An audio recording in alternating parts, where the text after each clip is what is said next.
So right now we are further troubleshooting the Megacab, the electrical issues. We got the TIPM back from Circuit Board Medics, and we can slice into this guy.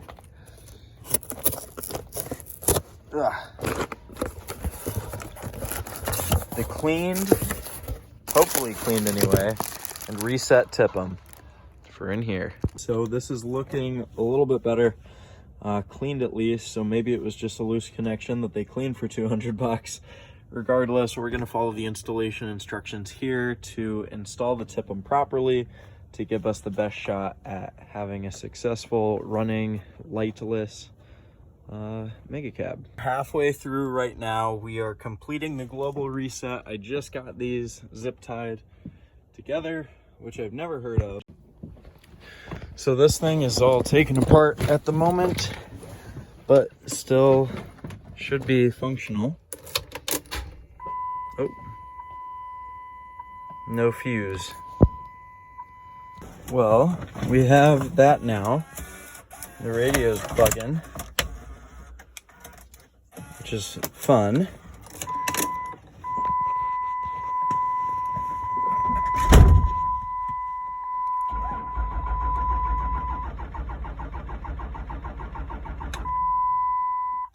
Still won't start.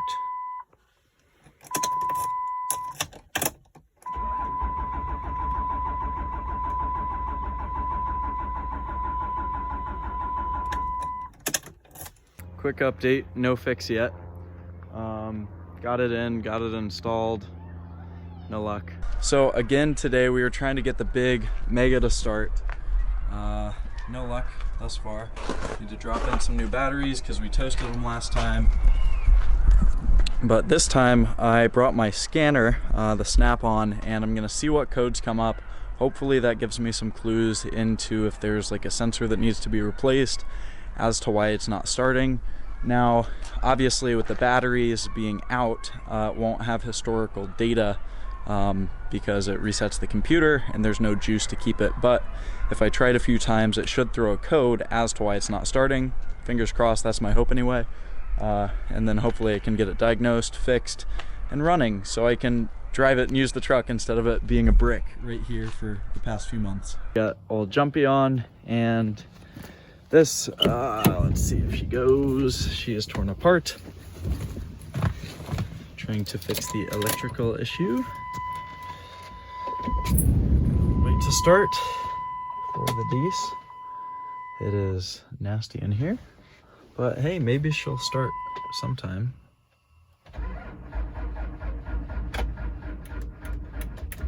She hates me.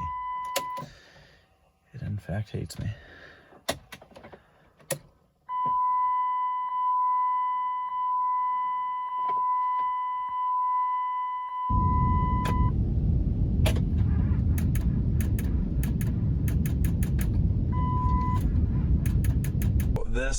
This scanner is pretty ancient. You can't hardly see the screen because the lights aren't the best, but we do have it on. We do have it ready to go.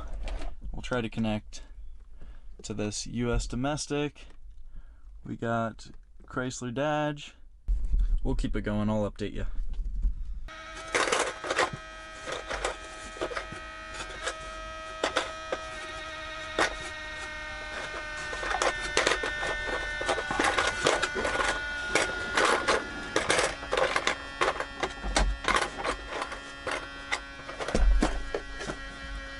Full K25 key.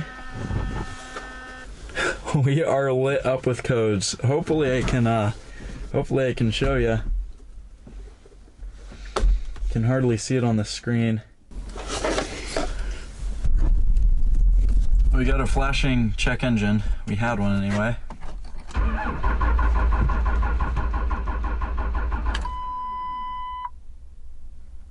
It doesn't want it. I cannot figure out this problem. But we can see what the current codes are now once we relog in after some cranks. So we have two codes, a P2609 intake air heater system performance code and P2509 ECM/PCM power input signal intermittent. I don't know what either of those are. I mean, I can vaguely understand based on the name, but I'm going to Google what the issue is and if either of them is attributed to not starting. I'm going to bet, just based on this, that the power input signal intermittent from the ECM, which is the computer, or the PCM, is probably the thing that's keeping it from starting, but I'm not sure.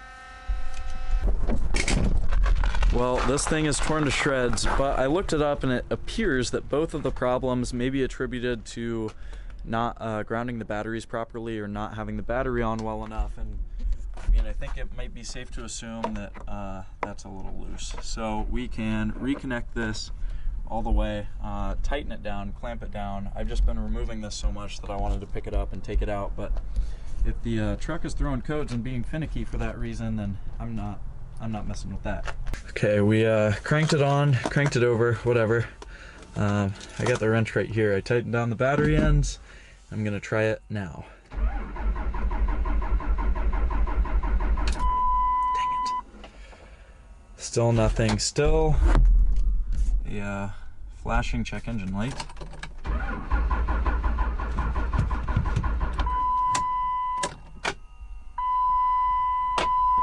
We do have fuel.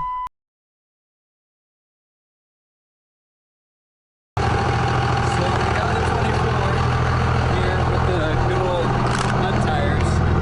We got 2 junk batteries to throw into this. I can't get it started. I really would rather deal with it at home. So he's towing me home in the 24. We're gonna slap some batteries in here just so we can steer. Oh, baby!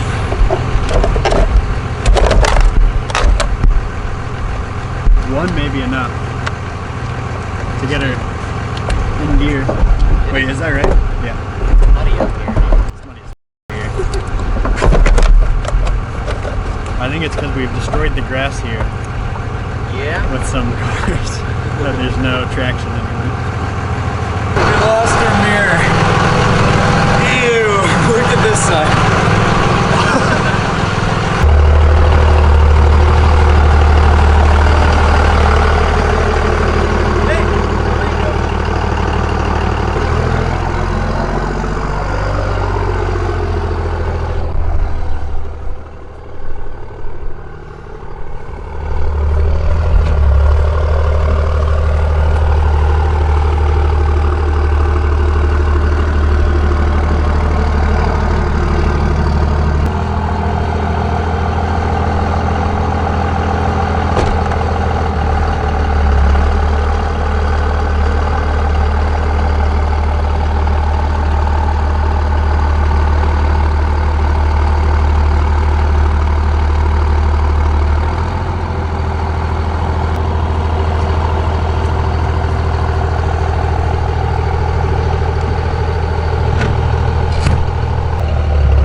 That'll get tight.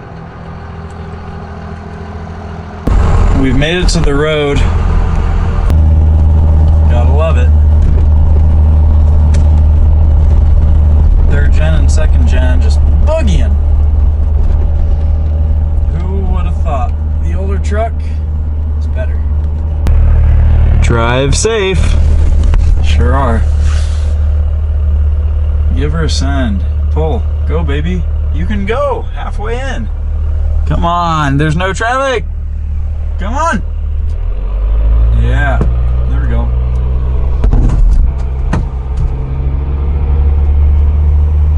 If anyone has an idea what is wrong with this truck, please let me know. I hate it. 3rd gen electrical issues, baby. This part should be interesting. We are coming up to a quite steep hill. We do have a couple others behind us, accompanying us, joining us on the journey.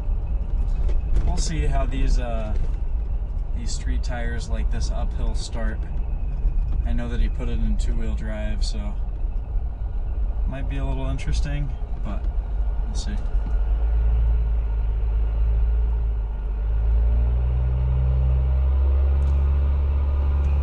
Oh, she's got it. Perfect.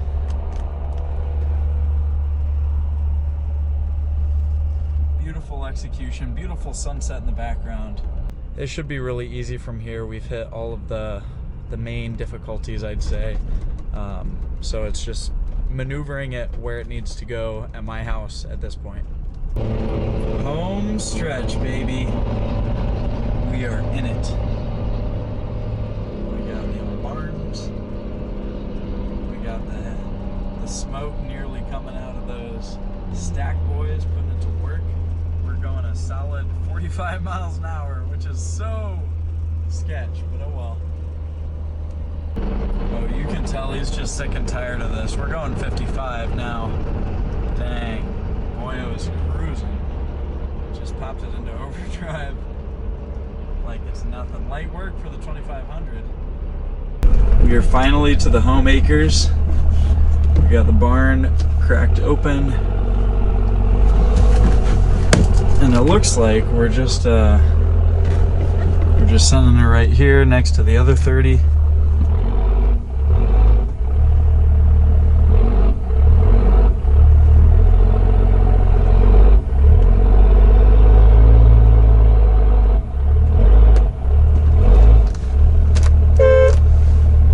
Sweet.